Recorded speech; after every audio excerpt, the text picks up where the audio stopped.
Truth Factor, where we do headlines with an attitude, and every article we have today is going to be found in the Wixit in the description in the box below, guys. It'll be under part two. This is kind of part two, part three, probably part four. I don't know how many videos I've done today. It's been a very active day, that's for sure. But we have some breaking headlines, of course, and so here I am again. Um, we got another war front possibly breaking out with skirmishes, exchanges of gunfire with Pakistan and India, guys. So it seems like there's so much chaos just everywhere. Anyway, so let's just get right into these headlines.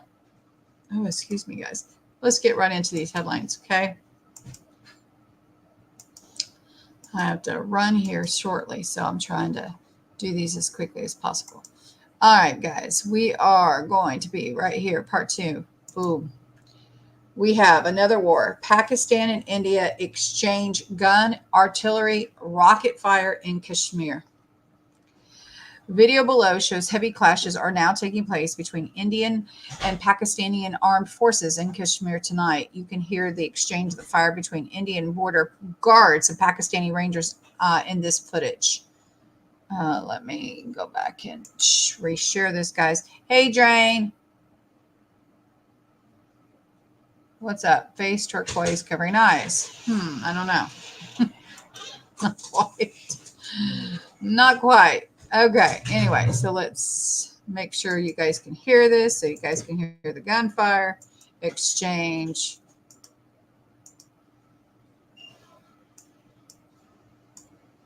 Are you okay?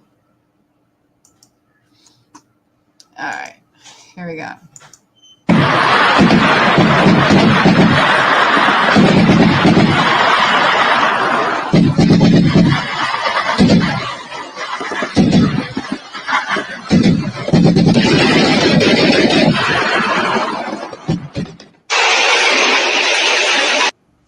Wow.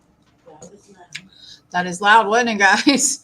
Okay, so the border clash started after Pakistan's attacked a border post of an Indian army. In retaliation, Indian army destroyed two border posts of the Pakistani army.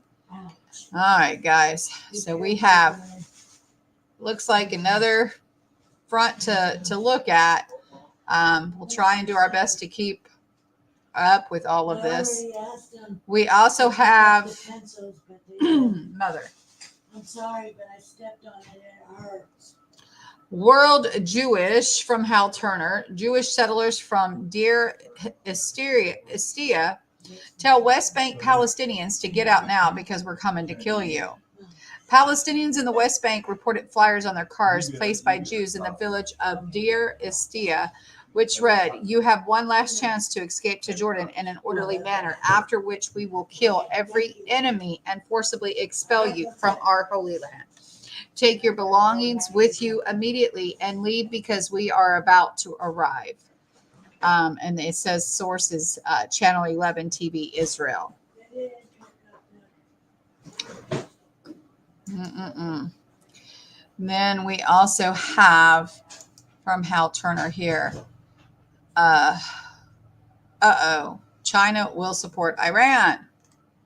Chinese Premier Li Qiang came out before assembled media Thursday to say only this: China will continue to firmly support Iran in safeguarding its national sovereignty, territorial integrity, and national dignity, and will strongly oppose any external forces interfering in Iran's internal affairs.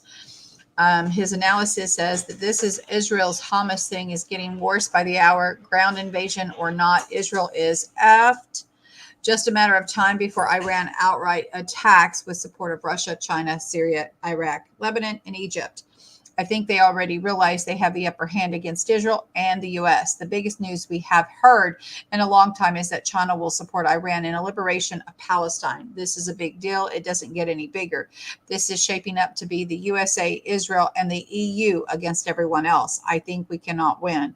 We are watching a documenting the start of World War III right before our eyes.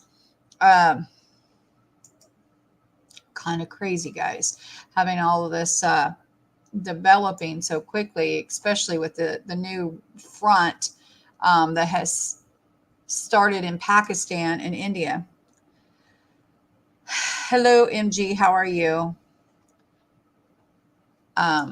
So anyway, so we'll do away with that article. Wow. Okay, one mistake or provocation is enough. The U.S. has surrounded Iran with colossal military forces. Red alert in all branches of the Iranian ED. World peace hangs by the thread, it says. Iran's Supreme Military Command has ordered the army to be on general alert and to begin large-scale exercises for all branches of the country's armed forces. The U.S. continues to encircle Iran by deploying colossal forces in the Mediterranean, the Red Sea, and the Gulf of Oman. Iran is preparing for generalized conflagration in the region, something that Putin warned about yesterday, saying that the conflict can expand outside the Middle East. There are several hawks in the U.S. and Israel who see the U.S. military buildup as a unique opportunity to strike Iran here and now. No one knows if the future Israel will have the West, NATO, and the USA on its side as it does now. A mistake or provocation is enough. In response to the increase in the number of U.S. troops and military equipment in the eastern Mediterranean, the IRGC missile units and drone bases on the coast of the Persian Gulf and the Sea of Oman have put on heightened combat readiness. Iran has announced at the start of a large-scale military exercise, codenamed Iqtidar, next week. This was broadcast by the Voice of Israel radio station. According to the publication, all branches of armed forces will participate in the exercise: Air Force, Army, Navy, Missile Forces, the Iranian Guard Corps.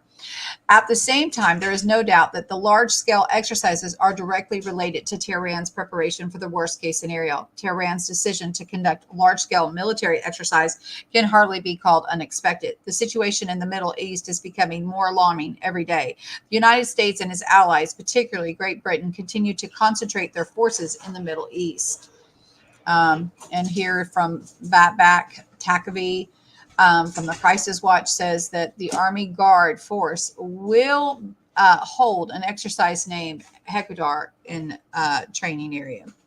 Okay, so the number of U.S. warships ready to cover the IDF ground operation in Gaza and prevent Iran from possibly entering the conflict is approaching 36. Wow. The number, I got to reread that, guys, to make sure we got that. The number of U.S. warships ready to cover the IDF ground operation in Gaza and prevent Iran from possibly entering the conflict is approaching 36. Strong U.S. Navy forces were concentrated in the eastern Mediterranean, the Red Sea, and the Gulf of Oman. It is estimated that at least 3 Virginia and Los Angeles class nuclear-powered submarines have also been sent into the potential collision zone. The main strike force, led by the aircraft carrier USS Gerald R. Ford, is concentrated in the eastern Mediterranean. Only on the aircraft carrier, there are 45 fighters and 19 helicopters, and it has 200 Tomahawk cruise missiles with a range of up to 2,500 kilometers. The USS Gerald R. Ford Carrier Strike Group 12 includes the Ticonderoga class USS Normandy, as well as the Arleigh Burke class, the USS Ramage, and USS Thomas Hudner.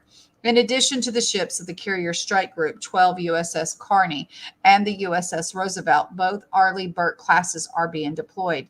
The second aircraft carrier, USS Dwight Eisenhower, and its battle group are also rushing to the area. It includes the Arleigh Burke class, the USS Masson, USS Gravely, and the Ticonderoga class, the USS Philippine Sea. In addition, the U.S. has mobilized the 26th Marine Expeditionary Unit with amphibious assault ships.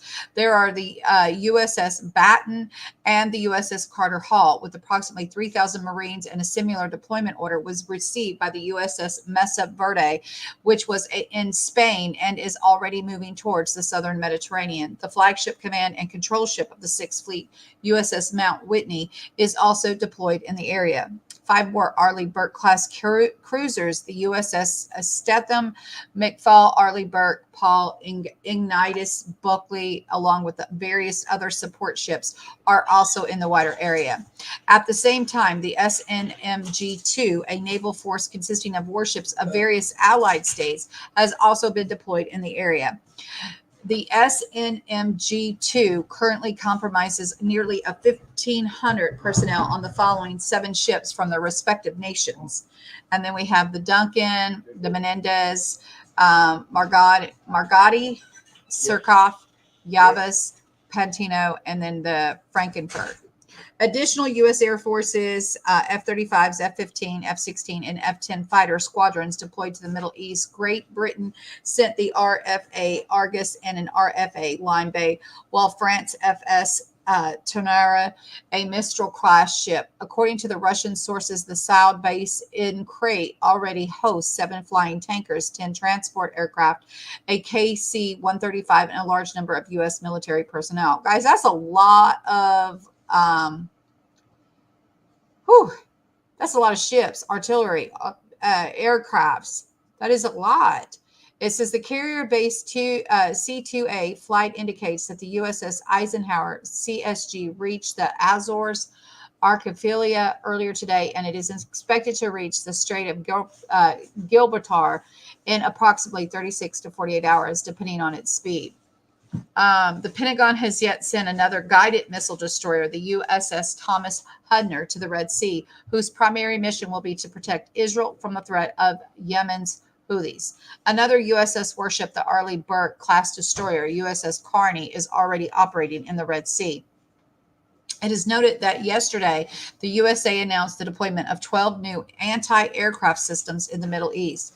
This is a THAAD anti-ballistic missile defense system artillery currently en route to Kingdom of Saudi Arabia, while at least 11 104 Patriot air defense systems will be deployed to sites in Kuwait, Jordan, Iraq, Saudi Arabia, Qatar, and the United Arab Emirates.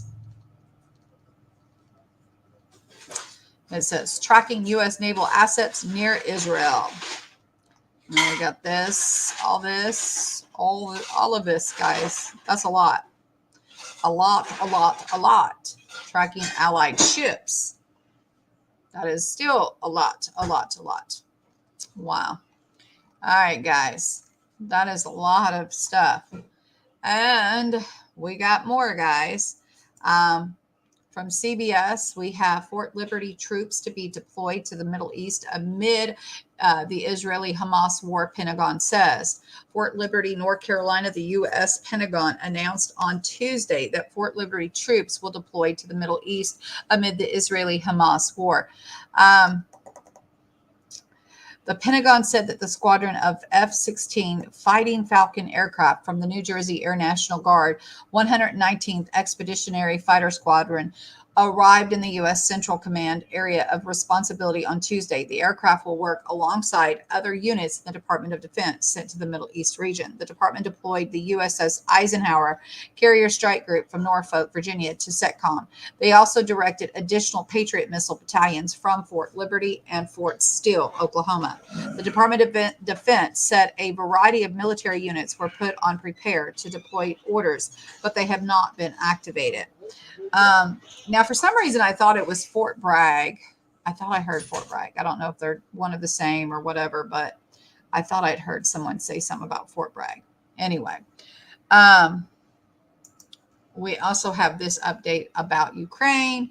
There was 24 kill massacre Su-57 with the R-37M Inflex. We're just reading the bold italic stuff. Russia used yet an unknown weapon system which shot down 24 Ukrainian fighters in 5 days, causing great concern in Kyiv and the West for 2 main reasons. The Ukrainian jets never saw the Russian missiles and were very far from the contact line. Russian military expert Valery Shurgan emphasized that all aircraft were shot down from the front line and out of range of Russian air defense systems, as well as out of the typical range of Russian missiles. It sounds like they're using some kind of stealth capability, I would say. Those pilots who managed to eject reported that until the time their planes were hit, they received no warning information about the attack from the appropriate warning systems. The Russian Minister of Defense, Sogi, in the statements confirmed that these are new systems available to the Russian army. Firstly, because of the imminent arrival of the F-16s to Ukraine, and secondly, because of Iran. Russian Defense Ministry, Sergei Shoigu went to the frontline area in Ukraine to inspect a command post and hold talks with senior military officials, the Russian armed forces said. As reported, the Russian media show claimed that the Russian forces acquired some new system, thanks to which they shot down 24 Ukrainian aircraft in recent days. The Air Force of the Armed Forces of Ukraine lost 24 aircraft in 5 days thanks to their new system that appeared in the service with Russian army. However, he did not specify what kind of systems they were or when they were delivered. Deliveries began. The latest anti-aircraft system adopted the Russian military is the S-500 Prometheus, but it is intended to cover large industrial areas and residential areas. Let's see. The typical loss rate in Ukraine Air Force during the first 3 quarters of this year was 1 of the 3 planes or helicopters per week. And so this kind of tells you mid-October they'd lost 17 MiG-29s, 2 Su-24s, 3 Su-25s, and 1 L-39 trainer, and 3 Mi-8 helicopters. This is a total of 26 flights in just 9 days. The first and the most likely option of the Russian used the Su-35 or Su-57, most likely with the R-37M missile. The R-37 was developed from the R-33. Anyway, so we're not going to carry on with this article, but you guys can see that Russia seems to, again, be putting the hurt on Ukraine. Anyway, we also have an update from yesterday's landfall. Hurricane Otis kills at least 27 people in Mexico, authorities said. Now, remember, we did an update yesterday after it made landfall, but there were no fatalities mentioned at that time. And I told you that if there was an update, we would give it to you. So here it is. Mexican authorities gave the first human toll for Hurricane Otis destruction along the country's Pacific coast. Thursday, at least 27 dead and 4 missing. Tens of thousands of residents in damaged homes without electricity awaited help more than days after Otis roared ashore in Acapulco. So there have been, I just hate seeing devastation from the homes and the businesses, and it's just horrible. But knowing that there was 27 dead, that is even more devastating. So there is that. We also have from Zero Hedge here, guys. This is what all of, these things are all about, guys. They're trying to get new sweeping gun bills, right? Massachusetts passes one in Massachusetts today, passing a sweeping gun bill months after the 6-3 Supreme Court decision. The House of Representatives approved a sweeping gun law that aims at restricting more firearms and cracking down on AR-15 style rifles after a unanimous coalition of police chiefs in the state publicly opposed it. The measure, which passed in a 120-38 vote on the October 18th, prohibits people from carrying firearms into other people's homes without their consent. Now, who in the world would take a gun in there? I don't know, without people saying it's okay. I don't know. It also would force major gun components to have serial numbers, which would be registered with the state of Massachusetts, while others expanding the state's red flag laws that allows a judge to suspend the firearm license to someone who is considered a risk to harming others. So apparently Massachusetts has red flag laws. The legislation advanced in response to the U.S. Supreme Court's landmark ruling in 2022 that Americans have the Second Amendment enshrined right to carry firearms in public for self-defense, according to the Democrats in Massachusetts, a state that has long had stringent gun laws. The Supreme Court Bruen decision nullified existing components of our gun laws, threatening the safety of the Commonwealth residents. With the passage of this legislation, the House has once again displayed an unwavering commitment to ensuring that Massachusetts remains one of the safest states in the country. State House Speaker Mariona, a Democrat, said. Now, see, guys, this is the thing. This is the thing. It's absolutely like I was talking earlier, guys. I'm going to rant here for a second. Hi, Watchman. How are you? Like I was talking about earlier, guys.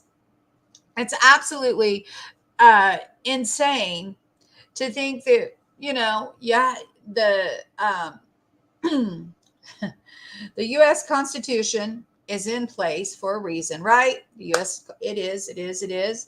And it is the supreme law of the land. You have the Supreme Court uphold the supreme law of the land, and then you have each state wanting to go in there and try to pick apart the Constitution. And it's absolutely atrocious, the things that these lawmakers think that they can get by with.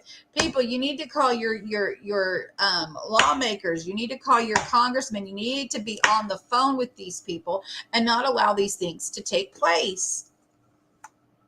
It's an atrocity, guys. It really, truly is an atrocity that is taking place. Yet you have the Supreme Court upholding the Constitution, but yet you have states trying to force and take away from the law of the land, and it's unexcusable. It is unexcusable. Anyway, guys, I'm not going to read anymore because I get too crazy with this stuff, so I can't do those articles. I'm sorry, guys. I know you guys want probably more information, but it's here in this Wixit, guys. I'm sorry. Okay, so then we also have another one of those articles that is really going to get me irritated. So I will not read much of this, except for I will encourage you to come and read this. Again, we have Senator Hawley, Josh Hawley. I mean, he's in Missouri, I believe. He has been an outstanding voice, and he has really been, doing what I think is a fine job and trying to hold these people accountable. So here we have Hawley during a hearing Wednesday, Republican, exposed how the Biden administration officials have no idea what is happening to the masses of unaccompanied alien children after they are released into the country. And Hawley grilled the Office of Refugee Resettlement Director Robin Dunn Marcos, noting that trafficking of migrant children has skyrocketed under Biden. The New York Times recently reported that the Department of Health and Human Services has completely lost content with at least 85,000 unaccompanied children. Guys, that's just unacceptable. I mean, how do you lose a child? We're not that incompetent,